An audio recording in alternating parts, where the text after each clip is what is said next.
Technology రోజు రోజుకు కొత్త పుంతలు తొక్కుతోంది. రెగ్యులర్ కార్లు పోయి ఈవీలు వచ్చాయి. వాటిని తలదన్నుతూ సెల్ఫ్ డ్రైవింగ్ కార్లు వచ్చేసాయి. ఇప్పుడు ఈ సెల్ఫ్ డ్రైవింగ్ కార్లలో ఓ కొత్త టెక్నాలజీని తెచ్చేందుకు ట్రయల్స్ అవుతున్నాయి. అదేంటో తెలిస్తే అని అనుకోక తప్పదు. కార్లు మాట్లాడుకోవడం ఎప్పుడైనా చూసారా? కార్లు మాట్లాడుకోవడం ఏంటయ్యా అని అనుకోకండి. సెల్ఫ్ డ్రైవింగ్ కార్లు ఒకదానితో మరొకటి కమ్యూనికేట్ చేసుకునేలా న్యూయార్క్ యూనివర్సిటీకి చెందిన టాండన్ స్కూల్ ఆఫ్ ఇంజనీరింగ్ పరిశోధకులు ఓ కొత్త ప్రాజెక్ట్ డిజైన్ చేశారు. క్యాష్ డీసెంట్రలైజ్డ్ ఫెడరేటెడ్ లెర్నింగ్ గా పిలిచే ఓ ఏఐ మోడల్ ను సిద్ధం చేశారు.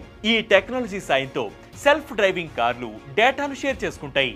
డ్రైవింగ్ లో ఎదురయ్యే సవాళ్లు, రోడ్ కండిషన్లు, ట్రాఫిక్ ప్యాటర్న్స్, సిగ్నల్స్ మొదలైన విషయాలకు సంబంధించిన వివరాలన్నమాట.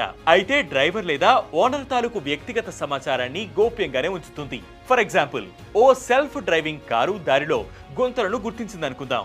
అప్పుడది అక్కడ రోడ్డు బాగోలేదన్న విషయాన్ని తన 100 మీటర్ల పరిధిలో ఉన్న మిగతా సెల్ఫ్ డ్రైవింగ్ కార్లకు కూడా చెప్తుంది. అంతేకాదు, ఆ గుంతను దాటుకుని ఎలా వెళ్ళాలి అనే దానిపైన కూడా ఇన్ఫర్మేషన్ షేర్ చేస్తుంది. ఫలితంగా మిగతా కార్లకు మరోచోట ఆ తరహా రోడ్డు ఎదురైనప్పుడు వాటిని ఎలా క్రాస్ చేయాలి అనేది ఆ కారుకు తెలుస్తుంది. గత ఏడాది 100 వర్చువల్ సెల్ఫ్ డ్రైవింగ్ కార్లకు చేసిన టెస్ట్లలో క్లియర్ అవడంతో ఈ ప్రాజెక్టులో ముందడుగు పడింది. ఒక్కో కారులో ప్రతి 120 సెకండ్లకు అప్డేట్ అయ్యే 10 ఏఐ మోడల్స్ ను డిజైన్ చేశారు. ఈ డేటా షేరింగ్ అనే ఆప్షన్ ప్రస్తుతం ఉన్న సెల్ఫ్ డ్రైవింగ్ కార్లలో ఉన్న అది సెంట్రలైజ్డ్ వెర్షన్ గా ఉంటుంది. డేటా కావాలంటే ఆ కార్లు సెంట్రల్ సర్వర్ కు కనెక్ట్ అవ్వాలి.